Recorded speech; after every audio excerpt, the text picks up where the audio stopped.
So the Lakers are one win away from a 17th NBA title. Quite a dominant performance last evening there by the title favorites. Everyone has been putting them to win this NBA Finals. How impressed were you by the performance last night? I was extremely impressed, especially having the previous game where Jimmy Butler just had an historical performance. I'm impressed with the adjustments made by the team and specifically LeBron James. You talk about James. For some reason, I guess great defending happened in Game 3, where the Heat found a way to, I guess, hold off that dynamic duo in Anthony Davis and LeBron James. This time they couldn't, but you must be impressed with the way those two came back. Definitely impressed.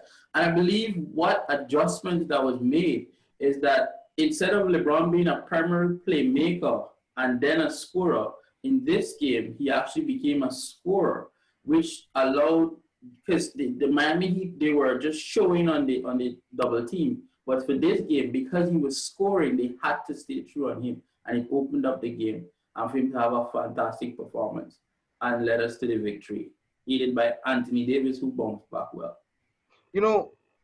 I know you're a huge LA fan, but you must take your hats off to Jimmy Butler. He's been so terrific in the postseason and thus far in this series as well.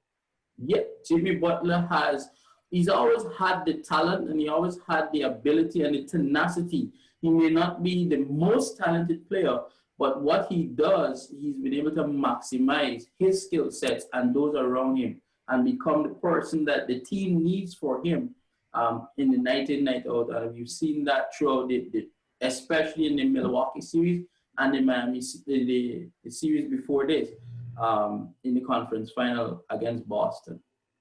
You led the kind of role Rajon Rondo would have played, not a lot of points, but it seems that he was just finding spaces and I guess supplying that dynamic duo again. Indeed, and I think that's probably if you should ask me, in my assessment, I believe the key is Rajon Rondo's play.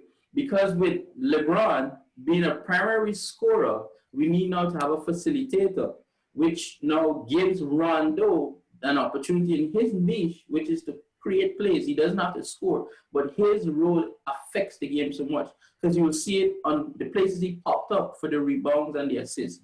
So indeed, the role of Rajon Rondo cannot go unnoticed at all. It is expected that the Lakers go on and win this game 5. That is the general consensus around the basketball fraternity.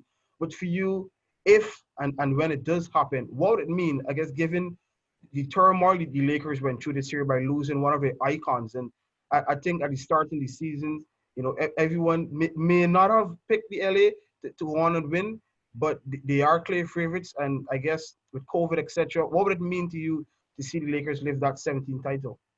Well, before, I must admit that I had my doubts too coming into this season, given the turmoil that we had, the change in management, the change in the roster, the gamble more or less to wager the entire roster for Anthony Davis. I had my doubts.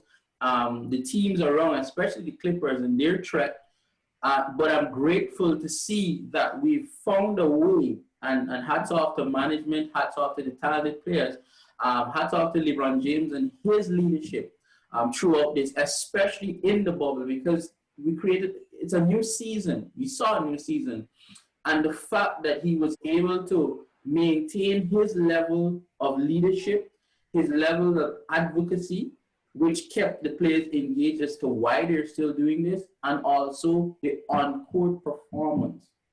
And to raise the games of others in this bubble, it's an extremely satisfying thing to see, given the season. And to touch on the point, them doing it in the honor of the great Kobe Bryant, it's very pleasing, extremely pleasing for me.